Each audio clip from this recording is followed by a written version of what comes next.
வணக்கம், நான் பிசு. இப்போ தமிழ்நாட்டினுடைய பொலிட்டிக்கல் சுச்சுவேஷன் என்னன்னு உங்களுக்கு நல்லா தெரியும். மிஸ்டர் பன்னீர்செல்வம் இப்பொழுது கவர்னர் மாளிகை நோக்கி போயிட்டு இருக்கிறாரு.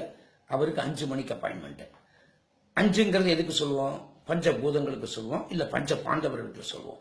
இதெல்லாம் பாசிட்டிவ் சைடு. சசிகலா அம்மாவுக்கு 7:30 மணிக்கு அப்பாயின்மெண்ட் கொடுத்துருக்காங்க. 7:30ங்கிறது எதுக்கு சொல்லுவோம்னு உங்களுக்கு நல்லா தெரியும். என்னடா இப்படி சொல்றேன்னு நினைக்காதீங்க. கிட்டத்தட்ட 6 வருஷங்கள் ஜெயா டிவிக்காக நான் மக்கள் அரங்கங்கிற நிகழ்ச்சியை நடத்தினேன். முதல்ல ஒரு நாள் மேடம் புரட்சி தலைவியை பார்த்ததோட சரி, அதுக்கப்புறம் என்ன ஒரு தடவை கூட பார்க்க விடலை. நான் வெளியிலையும் சொல்ல முடியல. மிஸ்டர் பன்னீர்செல்வம் எவ்வளவு கஷ்டப்பட்டாரோ இப்போ அதே கஷ்டம் தான் எனக்கு. பார்க்கவே முடியல. இத்தனைக்கும் பப்ளிக்கை வச்சுட்டு நான் ஷோ நடத்திட்டு இருந்தேன். அப்ப என்ன நடக்குது ஏது நடக்குது நான் போய் சொல்லணும் இல்லையா? அதை சொல்லவே முடியல. யாரோ வந்தாங்க, என்னெல்லாமோ இன்ஸ்ட்ரக்ஷன்ஸ் கொடுத்தாங்க. ஒரு ஆள் கொடுக்கறது அடுத்த ஆள் மாத்தி சொல்லுவான்.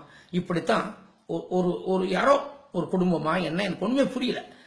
இது கூட நடக்குமா நீங்க யோசிக்கலாம். யோசனை பண்ணி பாருங்க. மேடம் இறந்த பொழுது அவங்க பக்கத்துல யாரு நின்னாங்க? யாரோ நின்னாங்க. இதேதான் அவங்க ஆட்டிடியூட்.